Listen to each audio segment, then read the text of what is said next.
The Clever Fox and the Hidden Grapes.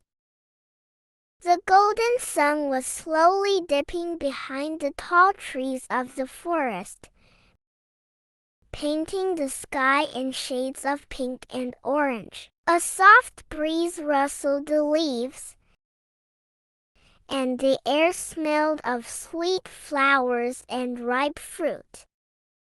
It was a perfect evening except for one little fox who was not feeling very happy.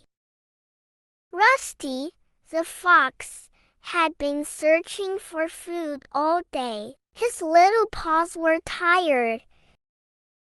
His stomach grumbled like thunder, and his bushy tail dragged behind him.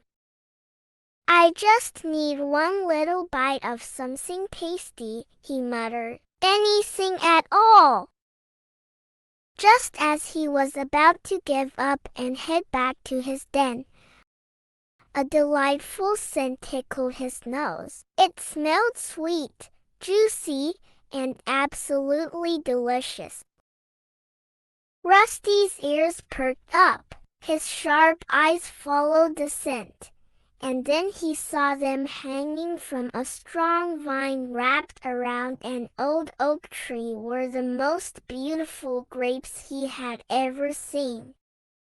They were plump, round, and deep purple, glistening in the fading sunlight. They looked so juicy that Rusty could already imagine their sweetness bursting in his mouth. His stomach rumbled even louder. "Aha! A feast fit for a king," Rusty said, licking his lips. He wasted no time. He backed up a few steps, wiggled his legs, and then leaped. He jumped as high as he could. His paws stretched toward the grapes, his mouth open, ready to snatch them. But swish! He missed. Rusty landed on the ground with a soft thud. He landed on the ground with a soft thud. He shook himself off and tried again. This time, he took a running start, pushed off the ground with all his strength, and leap. Swish! He missed again. The grapes were just too high.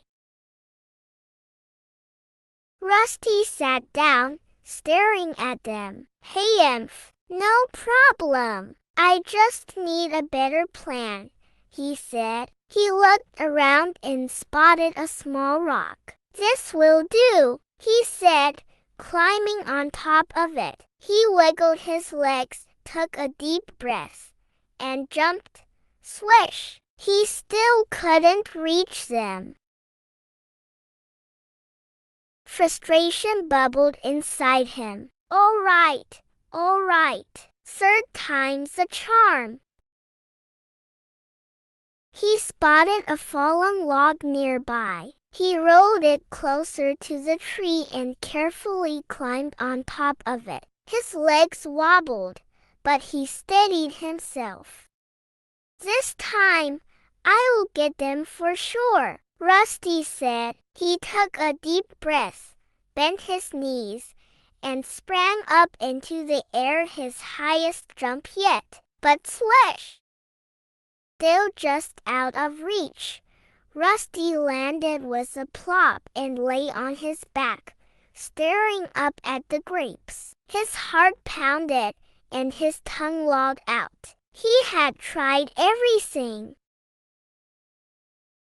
He sat up, huffing. His tail flicked in annoyance. Then, he narrowed his eyes at the grapes and muttered, "Hey, I bet those grapes are sour anyway. Who would want to eat them?" He stood up, shook off the dust, and walked away, nose held high. "Silly old grapes. I didn't want them in the first place," he said, even though his stomach told him otherwise.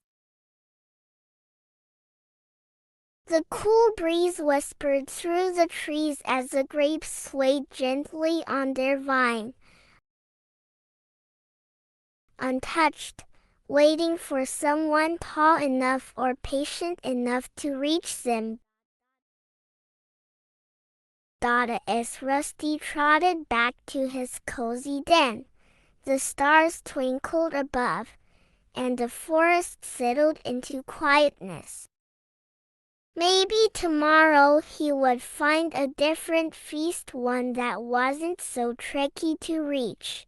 And so, under the moonlit sky, the little fox curled up in his den, dreaming of sweet, juicy grapes and jumps that could reach the stars.